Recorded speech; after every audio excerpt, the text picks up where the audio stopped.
So this is the part where I just get to rattle off a ton of memories that are the best times of my life. So when I left my job, December 7th of 2016, like I said, I just wanted to say yes to life and whatever came up. And about a week after I quit, my friend Lauren calls me up and says, "Hey, I'm gonna go to Japan and one other country. Do you wanna come?" And without asking a single question, I said, "Hell yes." When do we leave? She said 4 days. And I said, okay, cool. And so she came over the next day and we bought our tickets and we left. So that trip was December 28th of 2016 through January 14th of 2017. And we started by going to Tokyo in Japan. And then we flew to Okinawa on New Year's Eve. And so we spent New Year's Eve on a beach in Okinawa and woke up the first day of 2017 to the most beautiful sunrise I've ever seen. The place we were staying was literally on the beach. And that was how I started 2017. And so that really set the tone for how magical my life would become. So mind you, this is 6 months after finding Abraham. And I feel like this is still kind of part of that turning of like, when you choose to live life according to your own recipe, you will be amazed at how magical it can truly get. Then March 11th through the 21st, I was invited by my friend Taylor, who basically was going to Sydney for work for a week, Sydney, Australia, and asked if I wanted to come. I could stay in her hotel room and then we could go to Auckland, New Zealand on our way back and visit our friend Suzanne. And so we did that and that was magical. And then April 1st through the 17th, I went and stayed with my parents for an extended amount of time. It just sounded like fun. I didn't really know why I wanted to go there. That was very out of character for me at that point. But I find it extremely fascinating that while I was there, one, Saturn went retrograde, so that period started again. My Saturn in my chart is retrograde, so I want to pay attention this year for the first time and like while it's happening and see how it goes. But seems like in these timelines, like when Saturn is retrograde, having a natal Saturn retrograde, it's like so much good stuff happens. So Saturn turns retrograde, and then on April 13th of 2017, I had my first mediumship experience, meaning I had a passed over soul come to me and interact with me and want me to deliver a message on their behalf. And up until that time, I had no conscious awareness that I could do this. At this point now, looking back, like I am positive that I had these gifts as a child and that I turned them off because they frightened me and nobody around me could help me understand. So I just was like, enough of that. And basically like during my Saturn return, it was like those gifts coming back online. So that very first experience was actually my grandpa wanting me to deliver a message to my grandma. And because this was my first experience and my family's not spiritual whatsoever, I was very, very resistant to my grandpa. I would basically said, no, I'm not going to tell her that. But what I can do is cut some bouquets for her. She basically was in the hospital having an operation, and he told me, she's scared. She's so scared, and she doesn't need to be. I'm looking out for her. She was there by my side through everything that ever happened to me, in and out of the hospital with cancer and heart things and on. She was always by my side, and I am by her side. She doesn't need to be scared. Please tell her I'm there. And I just like couldn't bring myself to do it. So I cut all these bouquets so that there would be all of these different life things like flowers and greenery and all of that in her house when she came home from the hospital. That was the best I could do. So just a couple weeks after that was when my cousin called me and asked if I wanted to be his 50-50 partner in opening a grocery store in our hometown. So at this point, I was still living in Dallas and my lease was up in July. So I knew in July of 2017, I was leaving Dallas. I had known that for months, that it's way too expensive to live here if you're not going to be working here.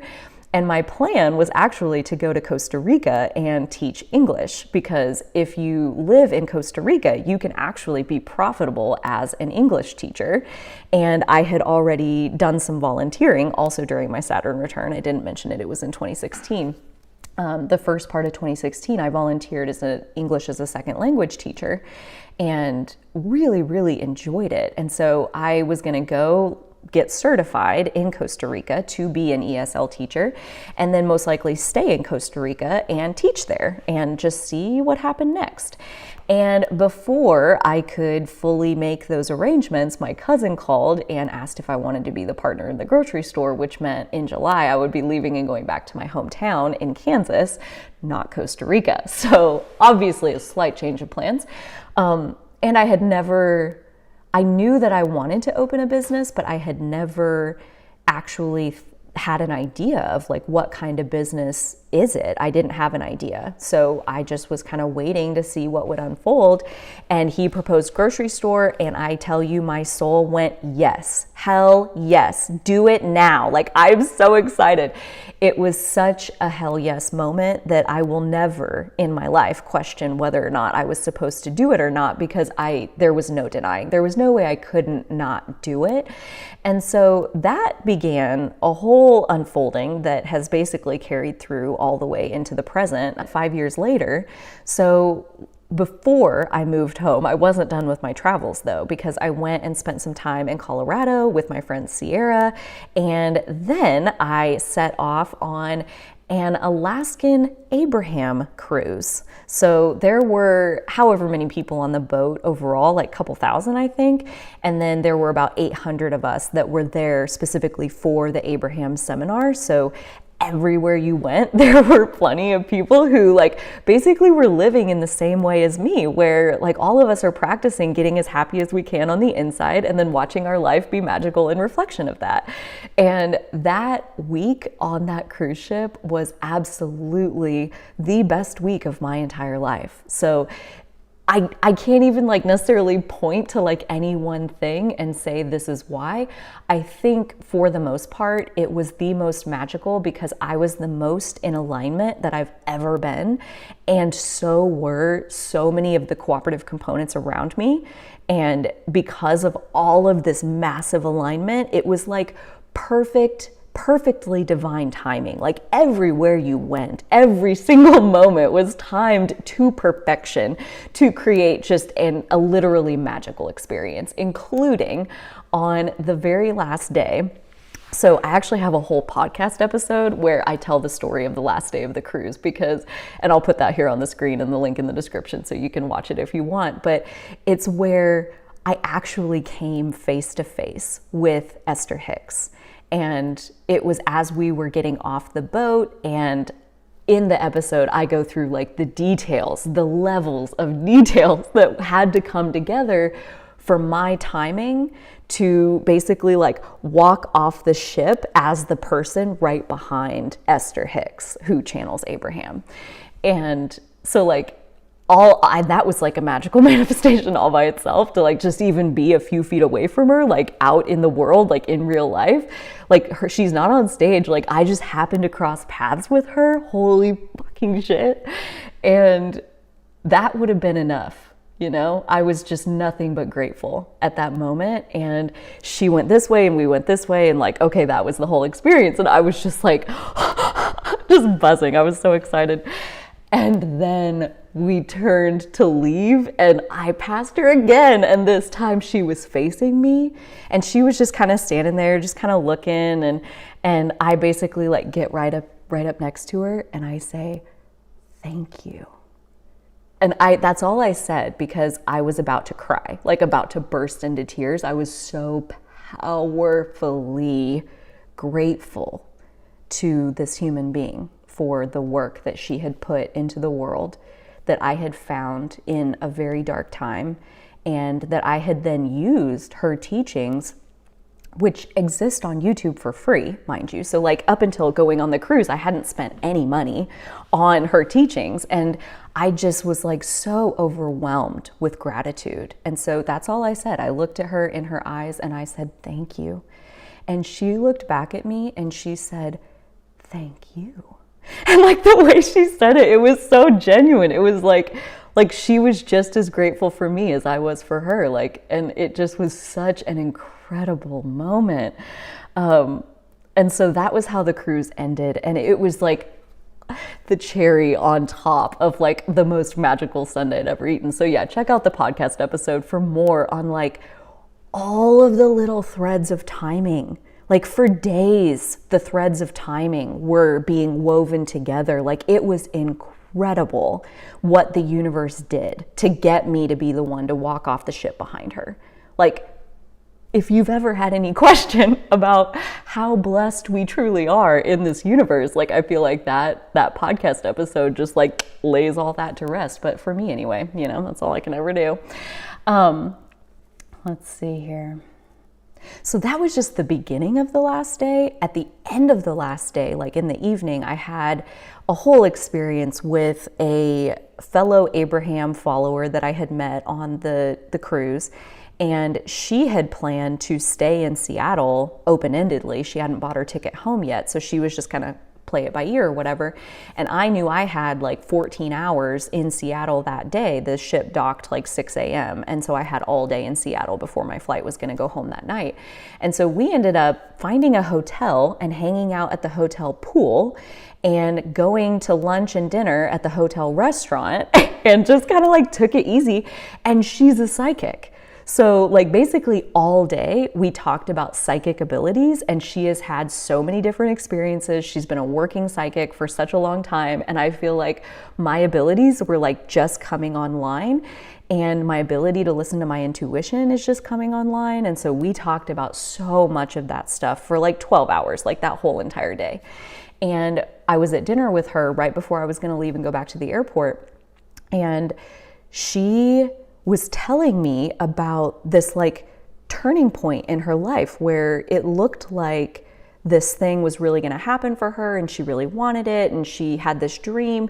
And then like she went home to her dad's house or something, and the neighbor at her dad's house, who had lived there the whole time she had been growing up, so like knew him really well. Anyways, like there was some kind of space thing, like a shooting star or a comet or something like that going on that night, and they both came out at the exact same time to look at it. And so they got talking, and she doesn't live there, obviously. It was her dad's house, so like she hadn't seen him in a long time. And she's telling him about this dream that she has, that she like wants to do this work or whatever. And he is just so supportive and is like overwhelmingly supportive, and has this connection to hook her up with, and has this person who might be able to provide some funding, and has this and this. And he's like, I'll email you. And he's so excited. And then he never does. And he never emails her. And she's like devastated, and she's questioning herself and like, you know, what? He was so convincing. Like, why did I fall for that? Like, blah, blah, blah. And eventually 6 months later, she had the idea to Google him and see like, you know, what the fuck? Like, what is he doing? And he died the day after they had that conversation. He passed away.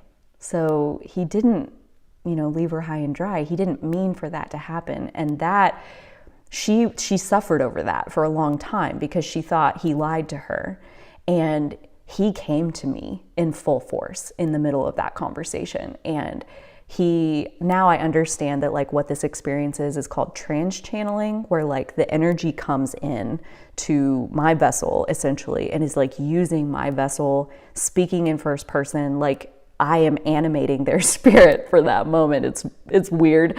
But I was in this like perfect place, perfect time, where like the first time it happened, I'm all by myself. I have no idea what's going on. My dead grandpa wants me to tell my alive grandma this. And I'm like, no, not gonna happen.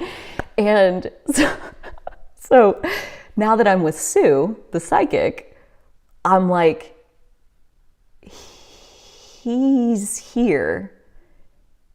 And I want to tell you, and like he takes off in first person to like explain to her, like he apologizes, he reaffirms everything that he had said about how much he believes in what she was going to do originally, and how, you know, this is part of it too, with like the suffering that came from wanting that dream and kind of like falling off of it for a little while because she felt like left hanging by this guy. And so that suffering, like it's actually part of the bigger picture of what you're going to create. That was a piece that is going to get integrated into this. And he gave her advice about like, and this is not stuff that like I knew how to say or what to say, like it just came out. And by the end of it, he was crying / I was crying and she was crying, and like it was just this powerful exchange of like, she needed that. She needed to hear it. She needed like that reaffirmation, and I was a willing participant in that moment. And that experience, like, it left me with a completely different appreciation for the power and the value of allowing myself to share the messages that come through me.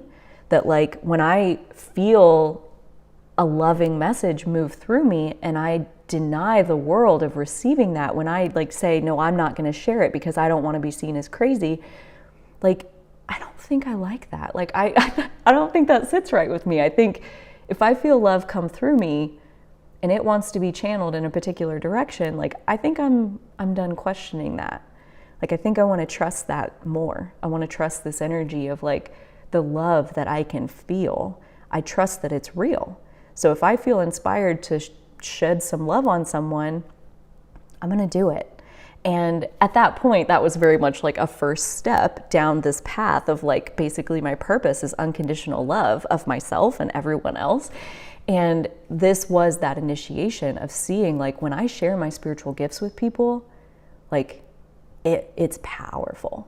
It moves them. Like, it moves their energy into a new space where I helped them to create a new territory inside their life. And now they have that new territory to run with. And it was such another powerful step in my awakening, no doubt about it. So I get back from the Alaskan cruise, back to Dallas, and I was there for a couple days to say goodbye to my friends. I went and picked my dog up from the border, and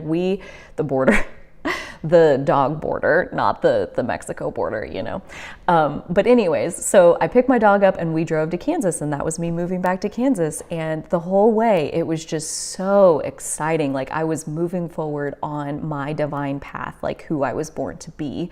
And I felt like, coming off that Alaskan cruise, like I felt this massive tidal wave of alignment, that it just felt like it was carrying me so effortlessly. In December of 2017, that was when my Saturn return exacted, which was December 14th, but 2 days before that, on December 12th, Saturn was also exactly conjunct my Uranus, and then 2 days later it was exactly conjunct my Saturn.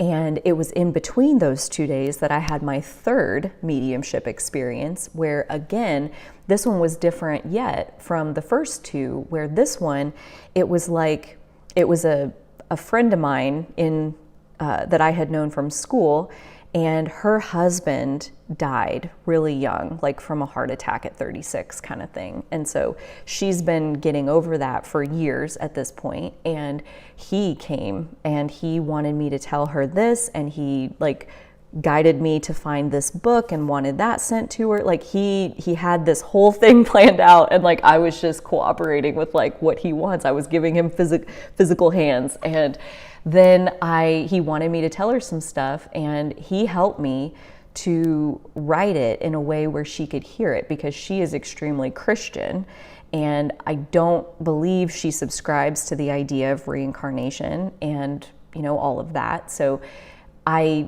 it just got a little bit tricky to like tell her, like, here's what he wants to tell you, without trying to explain, like, how is it that I have this message, right?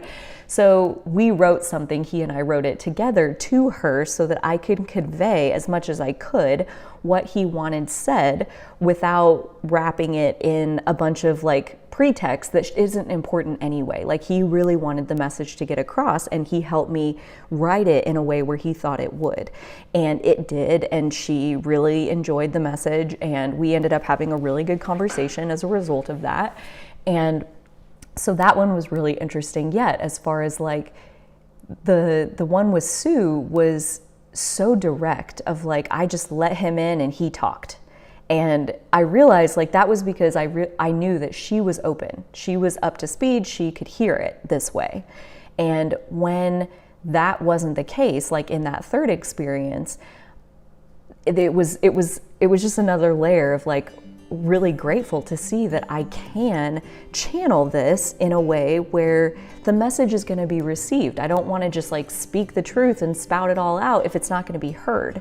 I want the message to land and make an impact. And so that third experience was such like a harmonious approach of like really having to put it into language where the message could be received. And then just a few days later on December 20th was when Saturn moves into Capricorn.